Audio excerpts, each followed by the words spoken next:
peace. And the whole idea is our world and all of us as people are just involved in war, violence. We had World War I, was to be the war to end all wars, and then we had World War II, and then we as America were involved in Korean War, and then Vietnam, and then the Gulf War, and then Iraq, and then Afghanistan. And God help us, it looks like we're on the verge of moving some other directions now. Is that our real nature?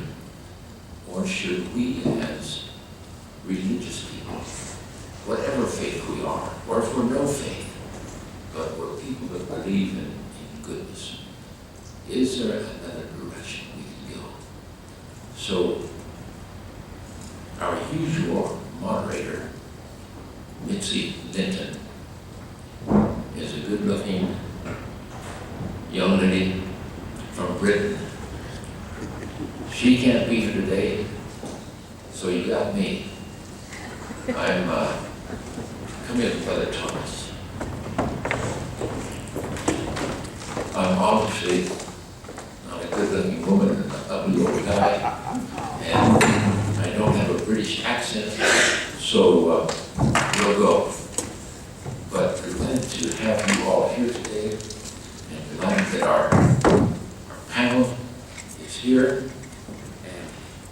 Our first panelist will be Beverly George. She is a Soka Gakkai Buddhist, and she can explain that if she wants to. She is a board member of the Arizona Interfaith Movement. She is an adjunct faculty at Scottsdale Community College, a bunch of other things, but we've asked each staff member to speak for about 8 minutes on their faith's concept of peace, what it means. And so Beverly will speak from the Soka Gakkai International Buddhist Position.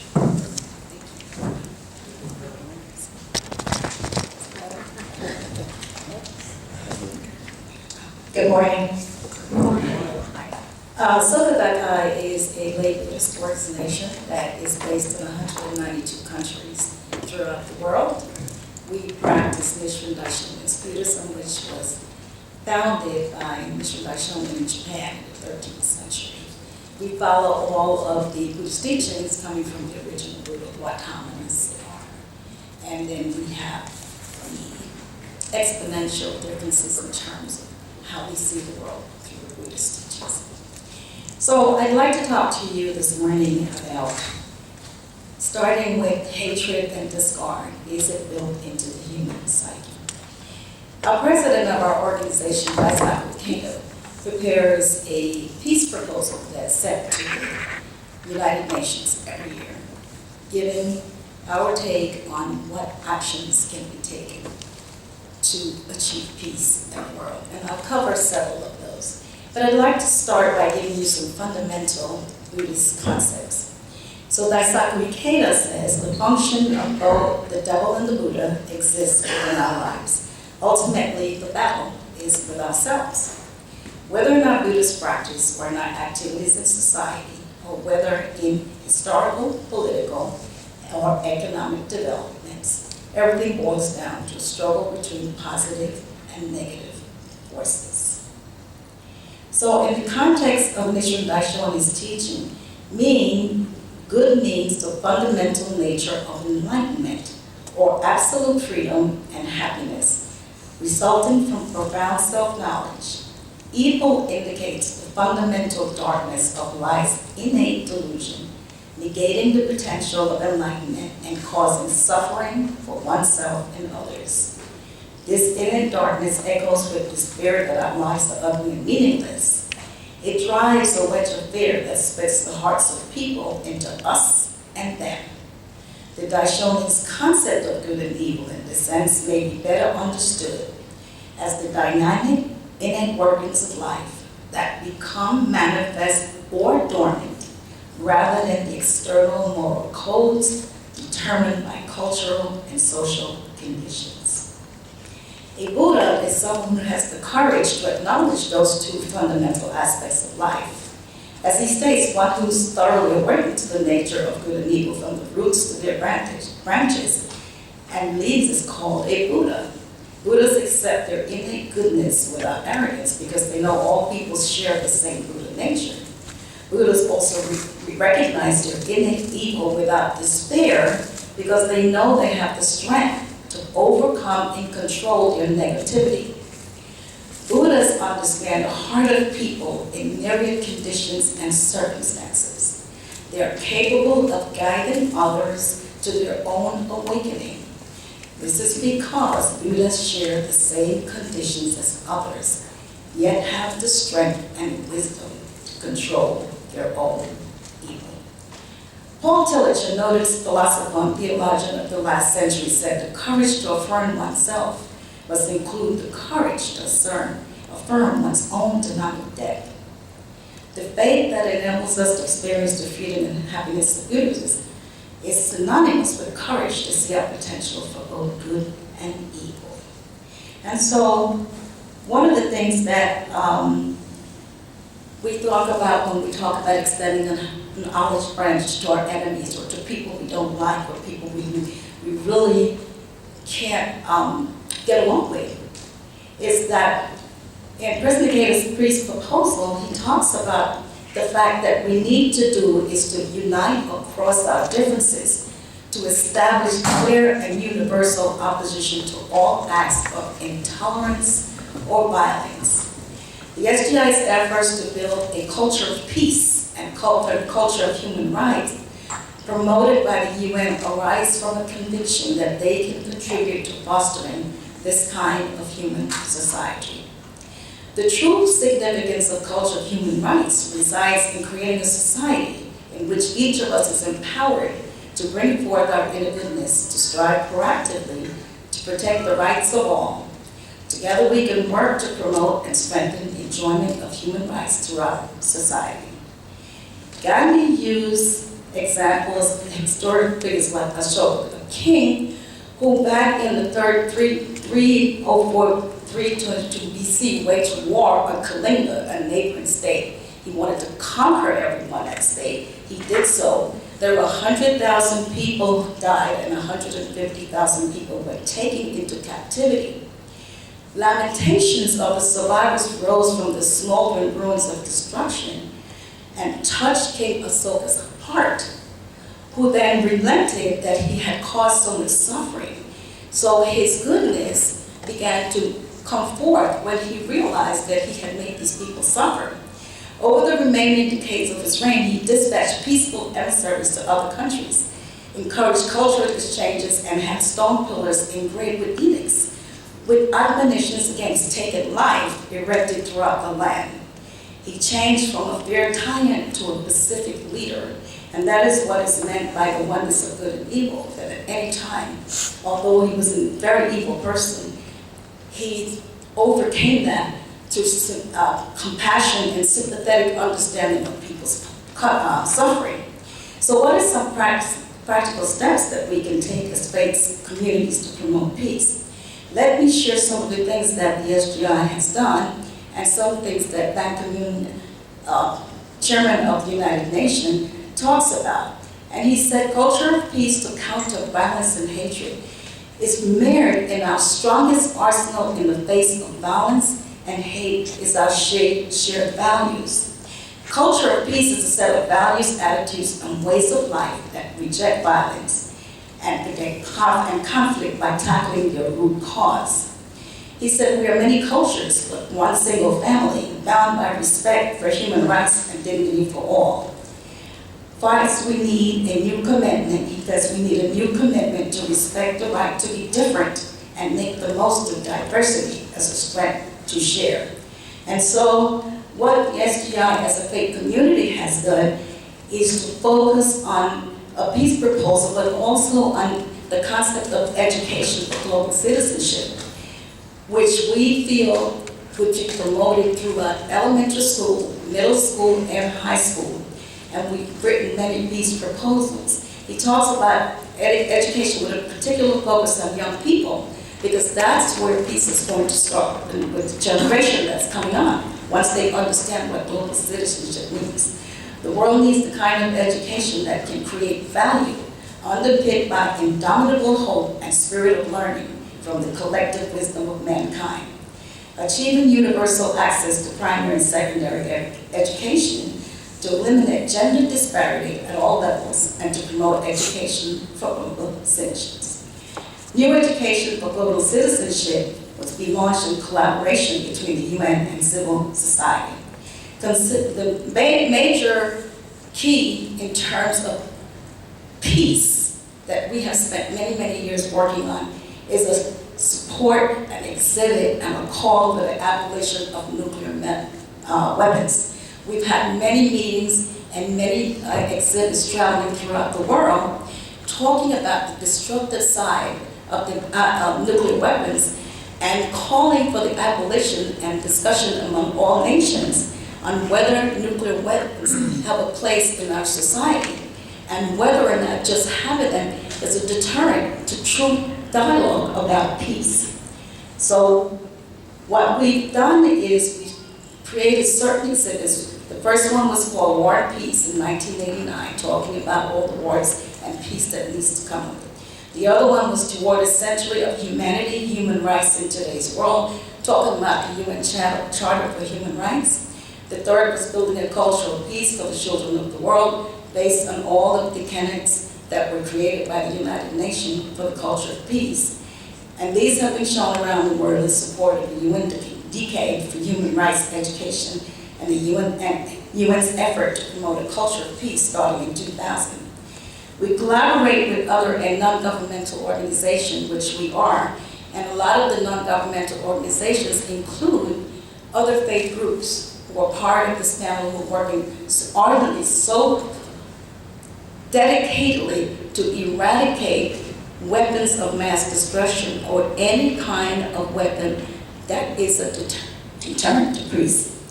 So the other thing that we are really, I think, spent time doing is the concept of dialogue.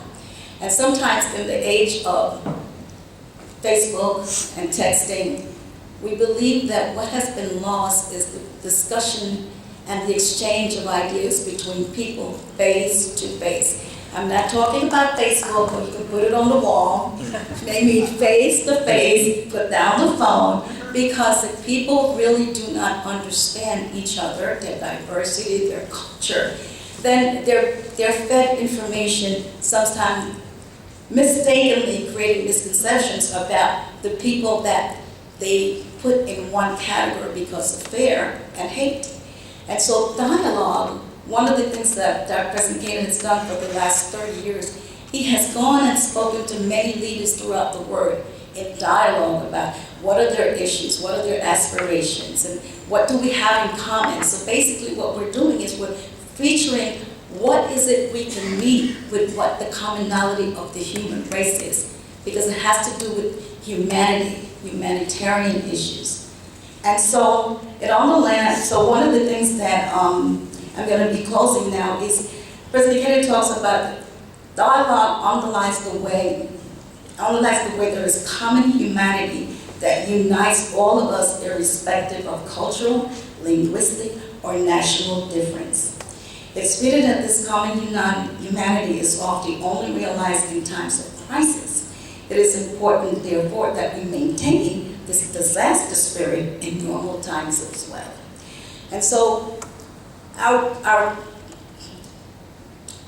faith dictates that we reject the evil, but not just reject the evil within us, but to make it weaker so that the goodness inside of us, or our Buddha nature, takes precedent and overrides the natural instincts that all human beings have. And that is our goal, is to give this to the world as a faith group. Thank you.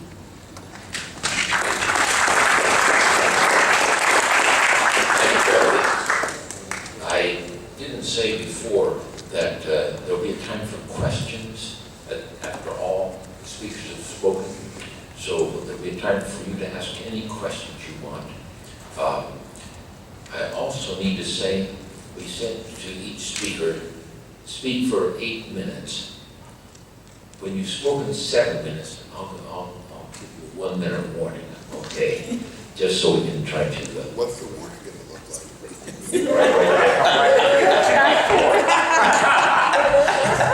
Our next speaker is from the Jewish faith, Mr. Bill Strauss. You that have lived in Phoenix for some time heard Bill as a radio host for 25 years or more, I don't know what it was. Born here in Phoenix, went to the University of Iowa, and then came back and was in radio. Then in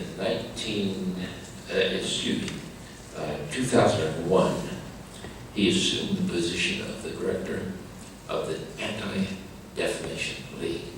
And so it is our great privilege to have Bill Strauss speak today. And if I was a good-looking woman with a British accent, I wonder how far I could have gone.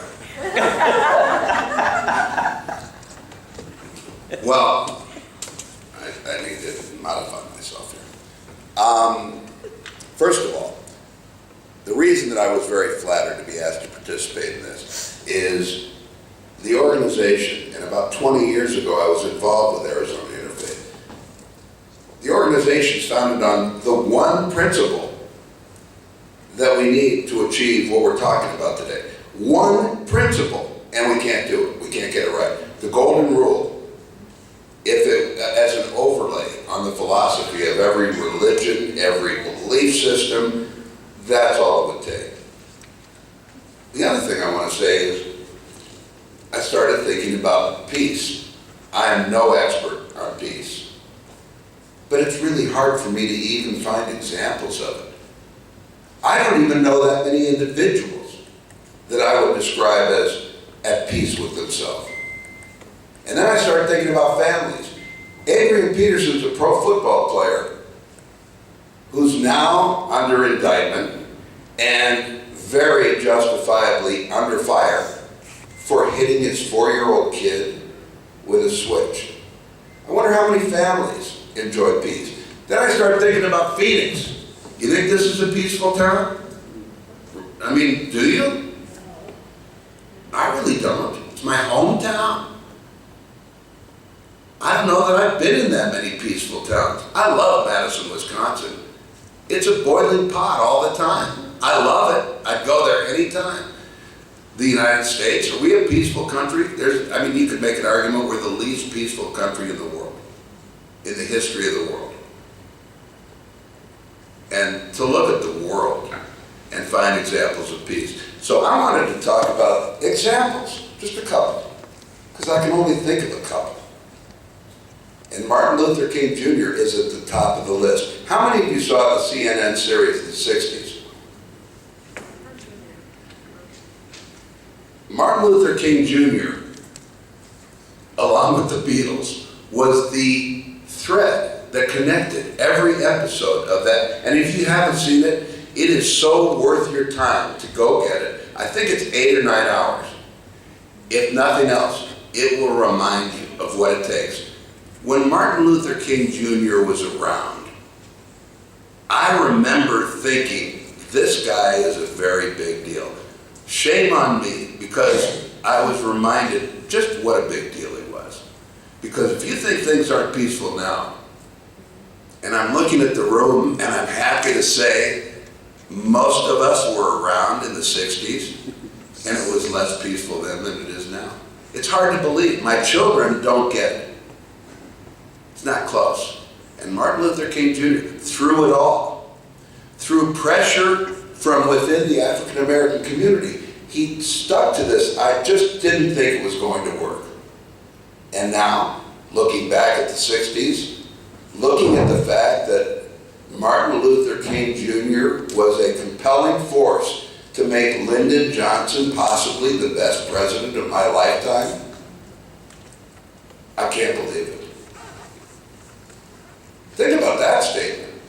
And I would love to debate someone that Lyndon Johnson is up there with only 2 other people to be the best president I've ever lived under in 65 years.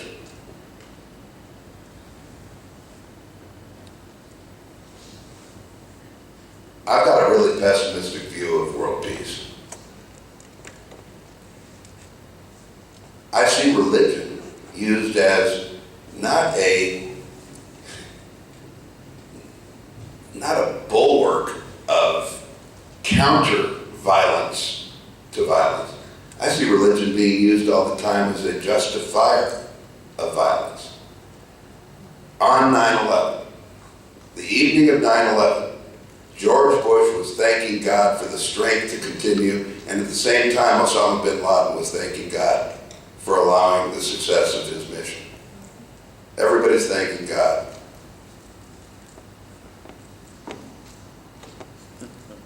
I'd really like someone on the panel to interpret God's feelings on all this. The other example of peace, I love the Sikh religion. I knew nothing about the Sikh religion when I started at the ADL 14 years ago. But I've learned a lot. One of their own was gunned down 4 days after 9/11 for wearing a turban. And what was the response of the Sikh community? They are truly, in their hearts, the most peace-loving people I've ever met in my life. They don't understand the feeling of revenge.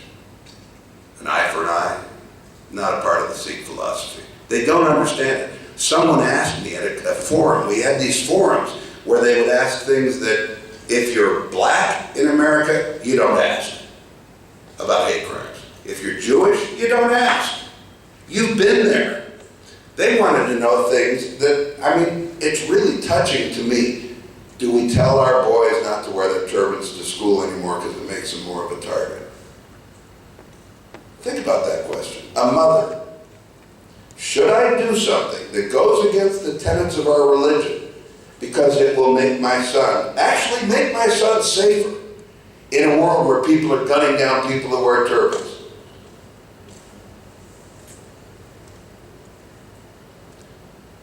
And the answer is a tough one. I love my children. I love my grandchildren.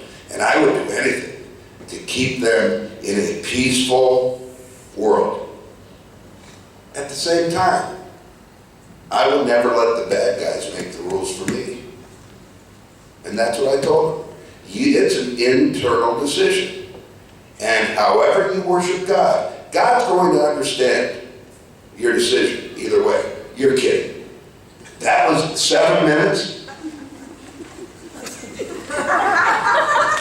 Well, he's using an Arizona Interfaith watch. Come on. I don't see these being sold on QVC, and you know why? Because 7 minutes on these watches is really like 5. But I'm going to wrap it up. If you ask for the Jewish religion's position statement on anything, it doesn't exist. There is no Jewish position on war or peace or anything. The thing I love about the Jewish religion, I can give you my opinion, and Rabbi Plotkin, who bar mitzvahed me, could give you his opinion, and believe me, I disagreed with Rabbi Plotkin a number of times. It's allowed. So the Jewish position on peace, I would say this. The most important thing in the Jewish religion, without question, the one thing that I always knew was the number one priority, l'chaim, life. Life. And the number 2 priority was peace. If you have questions, you'll have to ask them. Thank you, Bill.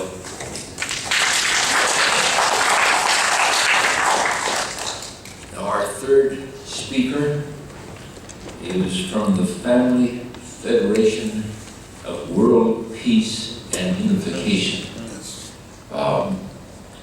Reverend Stefan Berg, born and raised and educated in Sweden, received his Master of Divinity from the Unification Theological Seminary, and currently is working on a doctor's degree. It is our great privilege to have from the Unification Church, the Reverend Stefan Burke.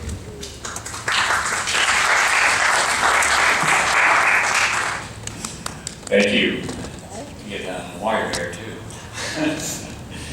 Yes, it's always the technical issues these days, isn't it? The phone working, the battery working, the wires connected. Yeah.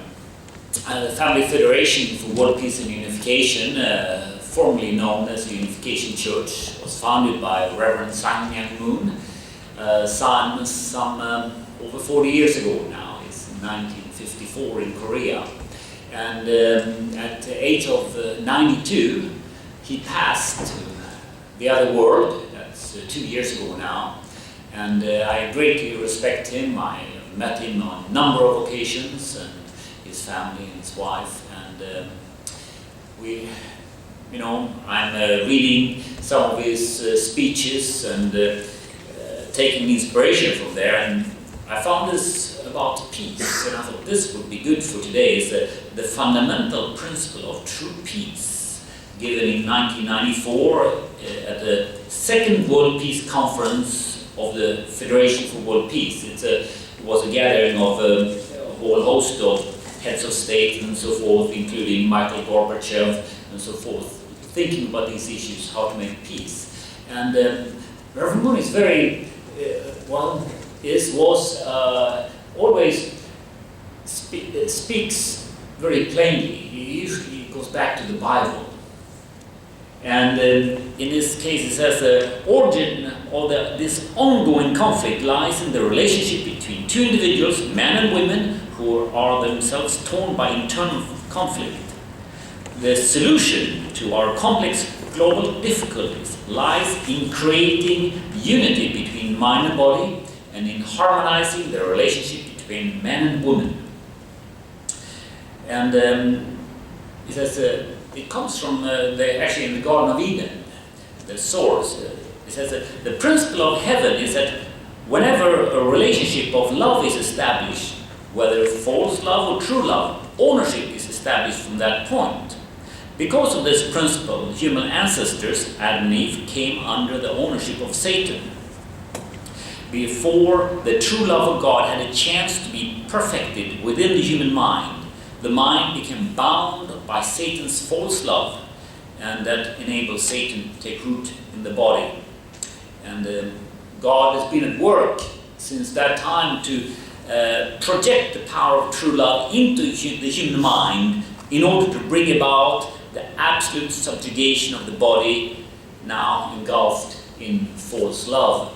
And some of you have seen many seasons and looked at other people and their complication in their love life, and maybe in your own. Love is a heartbreak, and I have a daughter who is 17, and she's into anime videos online, and she loves emotion of it, and I think it's so stupid. But anyway, 17, yeah, emotion, love, passion, all these things. How we grow true love is in the family. It can be found only in a situation where a person exists for the sake of his or her relational complement. And the family is basically man exists for woman, and the parents exist for children, siblings exist for each other, and so forth. That's, I'm sure you heard it before. It's come in many world religions, but most profoundly expressed by Dr. Paul Eppinger, and I have this on my car called the Golden Rule. Live the Golden Rule. Live for the sake of others. Don't live for yourself. So I have this on my car, and this morning I was driving my son to school, and at college there in Tempe, there are a lot of bicycles, and there were like a whole slew of them. I was waiting and waiting and waiting and waiting. And then was this guy, just as the last bicycle was kind of passing me, this guy laid on the horn behind me. So, did I have a feeling of peace at that time? So I didn't drive out immediately. So I go and talk to him and wonder what the issue is, or anyway, I didn't. Because I have this on the back of my car, okay? Live the golden rules. You always have to think about it, right? Reminders are good. Have it plastered all over. Be accountable, all right?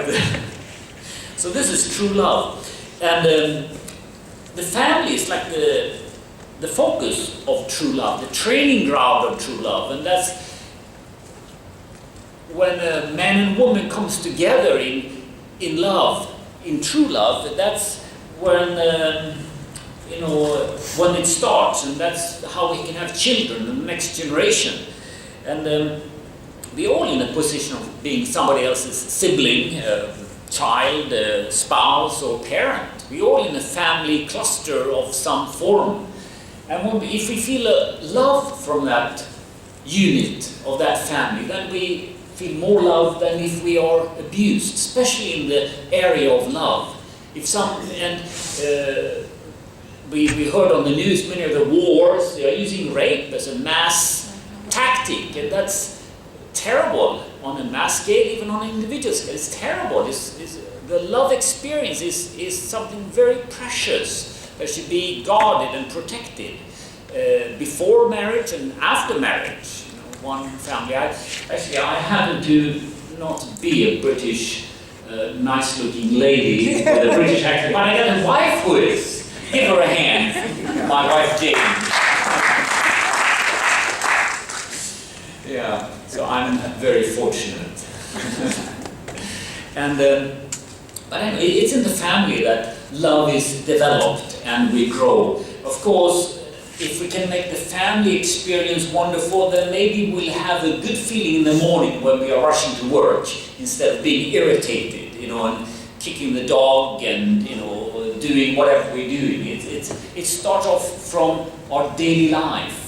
And that's one of the questions here. So one thing you can do is get your license plate, if you haven't done it yet. That's one thing you can do. And being a married man, I know that women are really, sometimes they are very stressed, and being also a little bit of a scientist, I know that serotonin is important.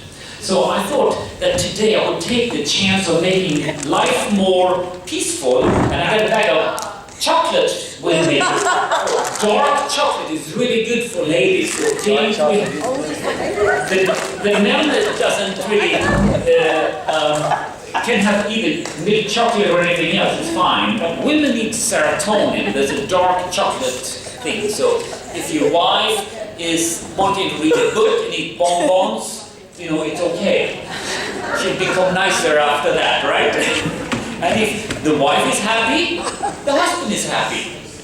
Yes, 1 minute. So really, I have been trained by my wife to be a nicer person, and I hope to expand that to the larger society.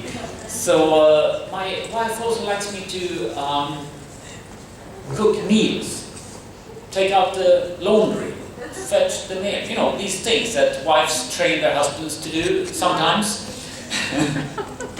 So I'm trying to learn, okay? So I'm a different person today than I was before I got married.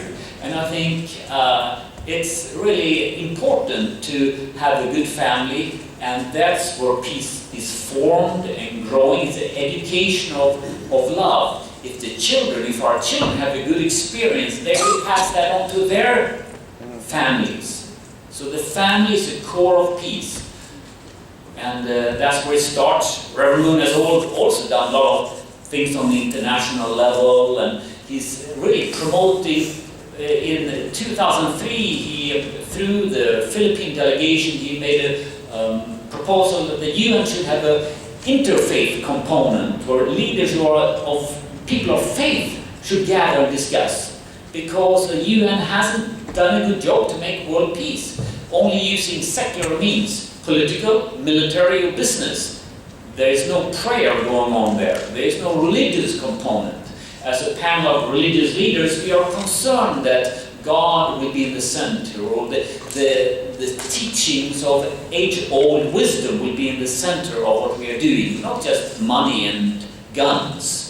So, but it starts with the family. So, thank you very much for your attention. And also, I should be, not do my job if I don't pass out a little book here, God's Hope for America, that you might want to read on your own afterwards. So, thank you so much.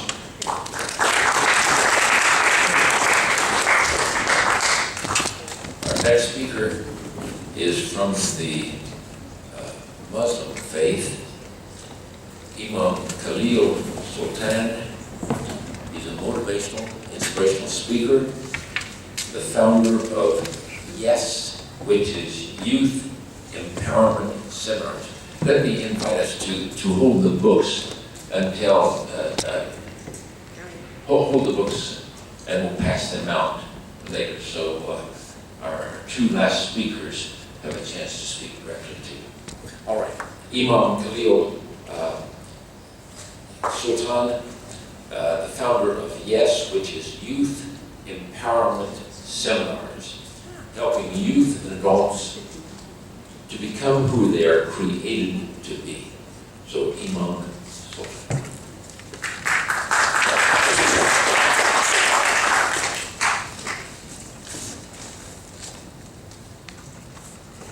Assalamu alaikum, peace be unto you. And I saw the invitation and saw what the program was about today. I said, someone was talking about Islam. I said, who's talking about Islam? Contrary to some people's belief and understanding what Islam is. But I think at the end of our brief remarks that you will see that people that call themselves Muslims are not Muslim. They are just pretending. I could call myself a duck. I could walk like a duck. I could swim like a duck. But that doesn't mean I'm a duck.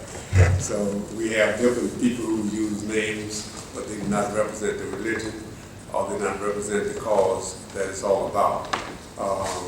First of all, I'll say that Islam, the word is peace. It means peace. Islam means peace. Our greeting is peace. Now think about everything we're saying comes around to peace. So how can we say that the things we see in the world today and the things that we are witnesses is coming from a religion or someone who is a part of that religion, who really believe in fact that religion, that they are actually peaceful people. Our greeting is peace. Assalamu alaikum. The one name of God is peace in our religion. The salam, peace, is one of the names of God. So Muslims is one who submitted his entire will to the will of God. And Islam is a religion of peace. Peace with God, peace with creation, as God made it, keeping the beautiful innocence of human nature and the beautiful purity of human nature. This is an obligation on Muslims. And what is a Muslim? One who submits their entire will to the will of God. The root word for al-Islam, which is as-salama, to enter into peace or to submit. Muslims are spiritual people. I'm telling you what a Muslim is now. And the religion are religious people who want peace for themselves, peace for their fellow man, and peace for the entire world. That's what a Muslim is. If someone is promoting things other than peace, if they say a Muslim, call them a liar, because they're not. The Quran is against aggression. The Quran teaches us against aggression. We're not to be aggressive people. Even during the time, I go back into history, during the original time that Islam was presented in America to the African American by the Muhammad back in 1930, and we would consider violent people, Malcolm X, because we heard the thing Malcolm say, and we was given the name Black Muslim. But that was what we call ourselves. Black Muslim was a name given us by a Christian theologian, Dr. C.R. Lincoln. He named us Black Muslim. And it stuck because they could sell more newspapers and get more attention on TV and time of that, so he gave us that name, and it really caught fire. He said, the Black Muslim did this, and right away you get front page news. But that was not what we were Muslim. But even in those days and times, they were thinking that we were violent, that we had all kinds of guns. we were being taught not even to carry a penknife. You know, they had, I don't see those anymore, they had a little knife like that they call a penknife. And we were taught not to even carry those penknives. So I'm not saying that everybody did do that, because we know some people go against the rules and against the laws that we were practicing even back then. But I didn't have one, didn't even have a penknife, I had a fingernail file. Another thing that we are really off on is we hear the name all the time, jihad. It is a form of fighting, putting your life on the line for a righteous cause, protecting your faith, protecting your family, protecting your people, protecting your children, protecting your way of life. The greatest jihad that we have is going in our hearts, in our souls, to conquer the evil and bad inclination and present ourselves peaceful and in good behavior before our God. That is the greatest jihad that we believe in Islam, and that's what it's talking about, is to present ourselves before God and for our soul and for our family and for the things that is important for humanity. And jihad really simply means struggle, to struggle. And we struggle every day. I mean, I struggle every day to remain a peaceful person, struggle every day to remain a loving person who take care and promote peace to everyone. I look up every day, I wake up, I'm looking, what can I do to help to make the world a better place to live? You know, and we try to do that, and that's part of my life. And we go back a little, and we look at some of the history. In 1796, President then John Adams, he said the U.S. has no enmity against the law, religion, or tranquility of Muslims.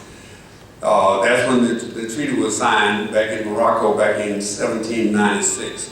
So the religion, tranquility, the laws are respected, and those are the laws that Islam promotes, the religion of peace. President Obama in recent times said that Islam must be based on what Islam is, not what it isn't. And even President Bush said that Islam religion is a great religion that preaches peace and practices peace. For those who are really Muslim in their soul, their heart. Those who have abandoned the teaching of Islam can have no claim to Islamic in their conduct. Muslims are only Muslim when they follow the basic teaching of their religion. That's when they're Muslim. They're not following the basic teaching.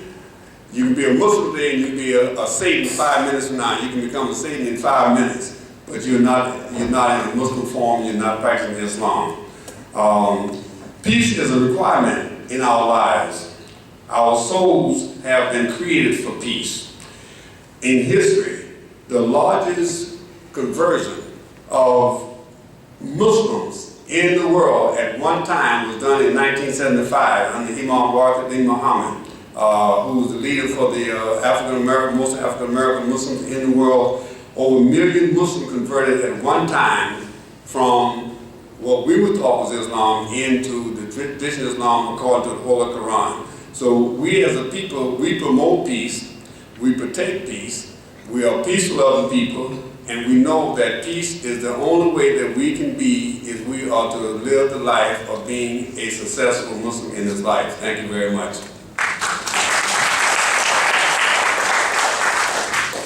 And our last speaker on our panel is the Reverend Dr. Benjamin Thomas. Ben is the pastor of Tanner Chapel, which I believe is the oldest African-American church in the state of Arizona. Ben and I have been friends 25 years. When I was the director of the Arizona Ecumenical Council, Ben was the president, and we have been so close. Ben is a Methodist, I'm a Baptist. Usually I get mixed up, I don't know which is the Methodist and which is the Baptist, you know. Ben is 30 years younger than I am, but he has such wisdom, I don't know which is older and which is younger most of the time. Ben has a little bit more pigmentation in his skin than I do, but most of the time, I don't know which one of us is black and which one of us is white. You know, we're so close. But it is my great privilege to introduce now our fifth speaker, Reverend Dr. Benjamin Thomas. Well, just thank you so much for the opportunity and joining with Dr. Ettinger as he continues his leadership with the Arizona Interfaith Movement. And it was some years ago when he accepted the position as executive director that he coined that phrase movement, because indeed it is a movement. And whenever you go into the arena and pull together religions of the world, that indeed is a movement. And so we want to commend him for a job well done and for his vision. I'm speaking on behalf of the Christian faith as well as an African American, but mainly the Christian faith that brings us together, because out of our tradition we are Christ-centered. And so it doesn't really matter if you're red, black, blue. If you call yourself a Christian, as my brother said about the Muslims, you are part of the family. The world is a place of conflict, whether it is war that brings devastation to an entire country, or a serious family argument.